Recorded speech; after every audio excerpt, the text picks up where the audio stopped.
Alors, j'ai présentement devant moi un système de bloc-ressort vertical qui va me permettre de démontrer ce qui se produit lorsque nous avons une oscillation qui est entretenue ou une oscillation forcée par une force périodique externe. Donc, voyez-vous ici, j'ai les deux ressorts, j'ai le bloc. Donc, je peux mettre ce bloc-là en oscillation. Là, il va se comporter à peu près comme un oscillateur harmonique simple, légèrement amorti. Et je peux par exemple mesurer le temps que ça prend pour faire 10 oscillations, comme ça va nous donner une valeur de référence. Donc si je débute ma mesure, 1, 2, 3, 4, 5, 6, 7, 8, 9, 10. Alors on obtient 6,22 secondes. Ça veut dire que chaque oscillation a une période de 0,62 secondes. Donc ça serait la fréquence naturelle du système. Maintenant, je vais venir entretenir ce système-là avec un moteur. Donc, un moteur que je vais faire tourner qui va venir tirer ici sur le ressort pour tenter d'entraîner le système et de le mettre en oscillation.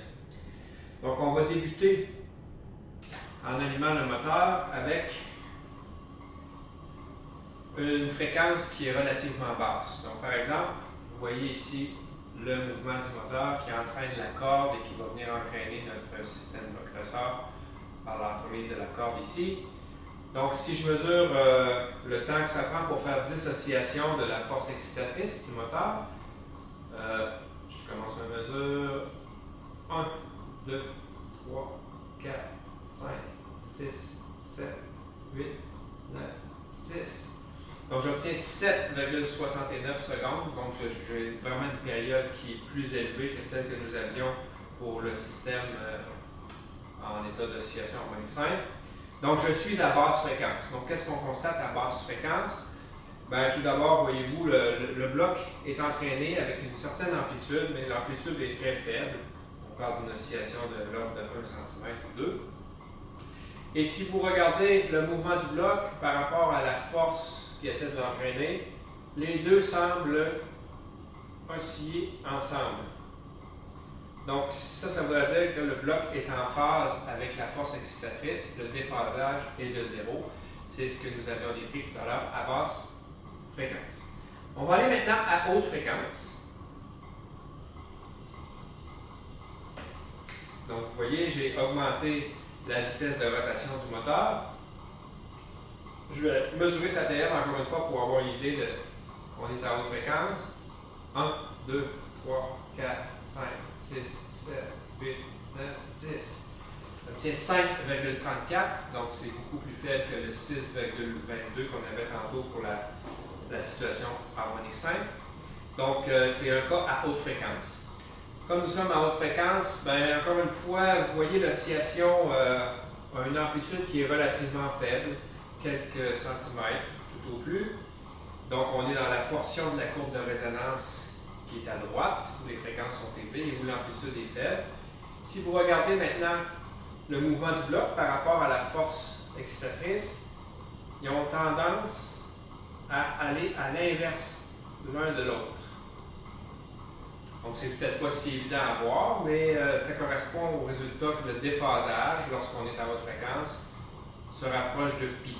Donc, il y a un demi-cycle de différence entre la force et le mouvement du bloc. On va essayer maintenant de se rapprocher de notre fréquence de résonance. Donc là, je suis à haute fréquence. Si je rediminue un peu la fréquence, je devrais me rapprocher de la résonance. Donc si je m'en vais par exemple ici.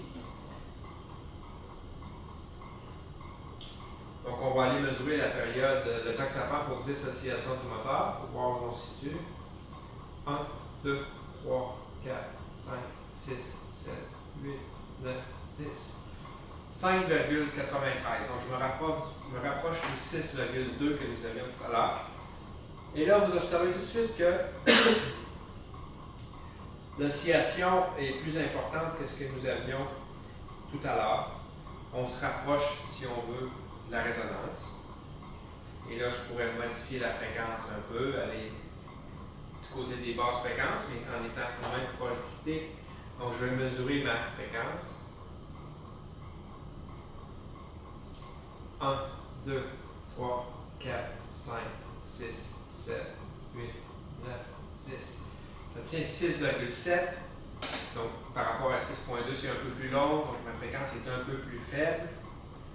Qu'est-ce qui va se passer maintenant si j'essaie de cerner la fréquence de résonance? Donc, il faudrait que j'augmente un petit peu ma fréquence par rapport à ce que j'ai en ce moment. Je mesure 1, 2, 3, 4, 5, 6, 7, 8, 9, 10. Donc, je suis à 6,2. Je suis pas mal sur la résonance. Et qu'est-ce qu'on observe? Le mouvement du bloc devient avec une amplitude beaucoup plus importante que ce que nous avions tout à l'heure, ce qui démontre clairement qu'on s'est rapproché du pic. Et quand on est dans des situations comme ça, dans des systèmes, lorsqu'on approche de la résonance, bien, il y a toutes sortes de phénomènes qui peuvent se produire parce que là, quand on atteint des amplitudes énormes d'oscillation, bien, ça se peut qu'on atteigne les limites du système. Alors, vous voyez, là, on entend les ressorts qui se mettent à vibrer. À la limite, tout ça pourrait briser, puis le système serait inutilisable. Donc, il faut faire attention lorsqu'on a des résonances dans des systèmes, d'éviter de provoquer des bris avec ça.